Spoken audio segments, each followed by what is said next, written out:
پچھلے خطبہ جمعۃ المبارک میں بارش کے حوالے سے چند باتیں آپ کے سامنے رکھی تھیں. ان میں سے 3 باتیں باقی رہ گئی تھی، وقت زیادہ ہو گیا تھا، تو پہلے وہ 3 باتیں سماعت فرما لیں.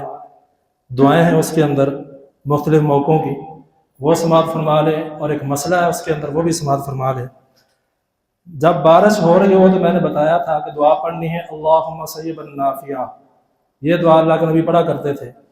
لیکن یہ بات میں بتانا بھول گیا کہ جب بارش کے اندر بادل کی گرج ہوتی ہے، بجلی کی چمک ہوتی ہے، تو اس وقت کیا دعا پڑھنی چاہیے؟ بارش تو ہو رہی ہے، اس وقت دعا تو پڑھ دی اللہم صیبا نافعا، اے اللہ اس بارش کو ہمارے لیے فائدہ مند بنا دے. لیکن جب کڑک اور چمک ہو، گرج ہو، اس وقت کون سی دعا پڑھنی چاہیے؟ بخاری کے اندر حدیث ہے، سیدنا عبداللہ بن زبیر رضی اللہ تعالیٰ عنہ وہ اس وقت پڑھا کرتے تھے یسبح الرعد بحمدہ والملائکۃ من خیفتہ.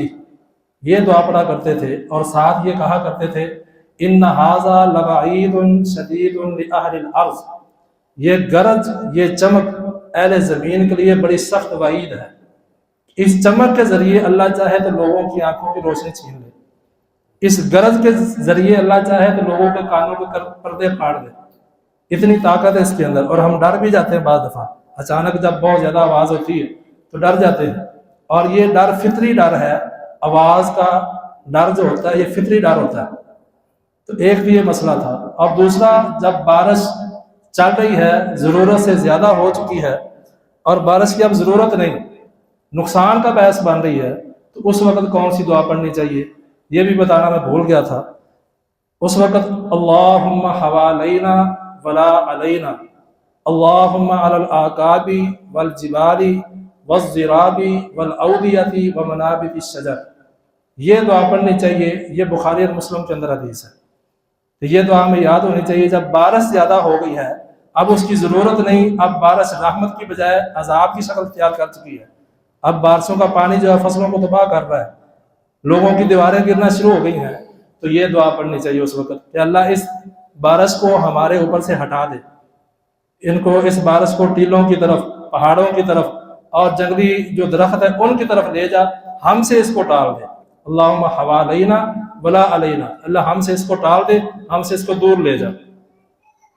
اور تیسرا مسئلہ اس میں یہ ہے، آپ سنتے ہیں اکثر کہ اس سال جو بارش پچھلے 50 سال سے ریکارڈ بارش ہوئی ہے، یعنی پچھلے 50 سالوں میں اتنی بارش نہیں ہوئی جتنی اس سال ہوئی ہے. پھر اگلے سال بارش اور ہوتی ہے، پھر ایک اور سامنے بات آتی ہے کہ پچھلے اتنے سالوں سے اتنی بارش نہیں ہوئی. تو یہ اندازے لگائے جاتے ہیں. اندازے کی حد تک یہ بات ٹھیک ہے کہ جتنا انہوں نے ریکارڈ کیا اس کے مطابق بارش پہلے سے زیادہ سامنے ہے، کیونکہ جیسے جیسے ترقی ہو رہی ہے، آلات بڑھتے جا رہے ہیں، ریکارڈنگ کا جو سورس ہے وہ بھی بڑھتا جا رہا ہے. تو اس وجہ سے جتنی وہ ریکارڈ کرتے ہیں ان کو لگتا ہے کہ اس سال بارش پچھلے سالوں سے زیادہ ہوئی ہے. تو یہ محسوس ہوتا ہے بندے کو. ہم بھی کہتے ہیں کہ پچھلے سال اتنی بارش نہیں ہوئی تھی، میری زندگی میں اتنی بارشیں نہیں جتنی اب ہو رہی ہیں. تو اس کی حقیقت کیا ہے؟ حقیقت یہ ہے کہ بارش ہمیشہ ہر سال کے اندر ایک جیسی ہی ہوتی ہے، نہ بڑھتی ہے نہ کم ہوتی ہے. صرف ہمارا مشاہدے میں جو آتا ہے ہم اس پہ بات کرتے ہیں، ہم نے جو دیکھا ہوتا ہے ہم اس پہ بات کرتے ہیں. بارش ہمیشہ ہر سال ایک ہی جیسی ہوتی ہے. دلیل اس کی کیا ہے؟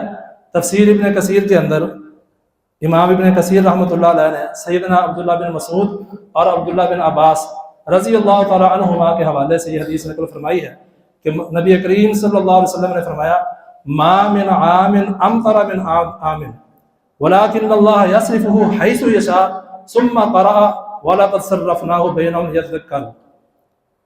اس حدیث کا ترجمہ یہ ہے، یہ مستدرک حاکم کے اندر اور السلسلہ الصحیحہ کے اندر حدیث موجود ہے. اس کا ترجمہ یہ ہے کہ ہر سال بارش ایک ہی جیسی ہوتی ہے، ہر سال بارش ایک ہی جیسی ہوتی ہے، ایک ہی جتنی ہوتی ہے. ہاں ولیکن اللہ یصرف حیث یشاء، اللہ جہاں پہ چاہتا ہے بارش کو پھیر کے دوسری طرف کر دیتا ہے. ثم قرأ، پھر آپ نے یہ آیت پڑھی وَلَقَدْ صَرَّفْنَاهُ بَيْنَهُمْ يَذَّكَّرُونَ، اللہ یہ کہتا ہے کہ البتہ تحقیق یقیناً ہم لوگوں کے درمیان بارش کو پھیر پھیر کے پیش کرتے ہیں، پھیر پھیر کے لاتے ہیں. ایک سال اس علاقے میں زیادہ ہوئی، اگلے سال ادھر کم ہوئی، دوسرے میں زیادہ ہو گئی. اس سے اگلے سال اس ملک میں زیادہ ہوئی، کسی اور ملک میں کم ہوگی۔ تو ہماری جو ریکارڈنگ ہے، جو ہم ریکارڈ کرتے ہیں، وہ ہم جو ہمارے مشاہدے میں چیز آتی ہے ہم اس کو ریکارڈ کر کے کہتے ہیں کہ پچھلے 50 سال کا ریکارڈ ٹوٹ گیا، اس سال بارشیں زیادہ ہوئی، جبکہ بارش ہر سال ایک جیسی ہی ہوتی ہے اس حدیث کے تحت۔ تو یہ مسئلہ ذہن میں رکھیں، اگر کوئی بندہ یہ کہے تو اسے یہ حدیث سنائیں کہ بارش ایک ہی جیسی ہوتی ہے، ہمارا مشاہدہ ابھی تک یہاں تک پہنچا ہے، کیونکہ کتنے مقامات ایسے ہیں جہاں پہ پتہ ہی نہیں کتنی بارش ہو رہی ہے، سمندر کے اندر کتنی بارش ہو رہی ہے، اسی طرح جنگلات کے اندر کتنی بارش ہوتی ہے، کون جا کے چیک کرتا ہے؟ ہر جنگل میں تو کوئی نہیں جاتا۔ تو ہمارے مشاہدے میں جو بات آتی ہے ہم اس کے بارے میں کہہ دیتے ہیں کہ یہ ریکارڈ ہے، اس سے پہلے اتنی بارش نہیں ہوئی، جبکہ حدیث یہ کہتی ہے کہ ہر سال بارش ایک ہی جتنی ہوتی ہے، ہاں اس کی جگہ پھیر دی جاتی ہے، کبھی کسی علاقے میں زیادہ، کبھی کسی میں کم۔ تو یہ 3 باتیں تھیں بارش کے حوالے سے۔